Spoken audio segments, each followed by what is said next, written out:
আসসালামু আলাইকুম। আমি এখন কাঁকরোল ভর্তা করব পেঁয়াজ ছাড়াই। এই মরিচটা আস্তে আস্তে গুঁড়া করতে আছি, ভাজা মরিচ একটু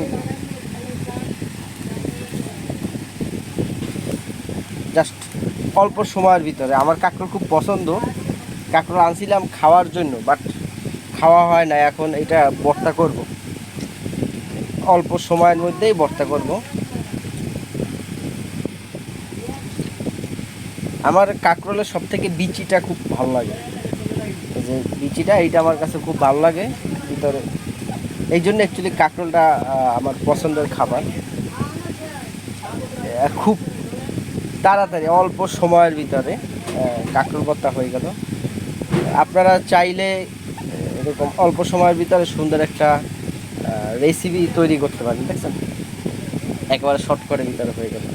এটা হচ্ছে যারা ব্যাচেলার থাকে তাদের জন্য পারফেক্ট একটা সময়। দেখছেন, ওকে গাইস, সবাই ভালো থাকেন, অবশ্যই আমার চ্যানেলে থাকবেন। আসসালামু আলাইকুম।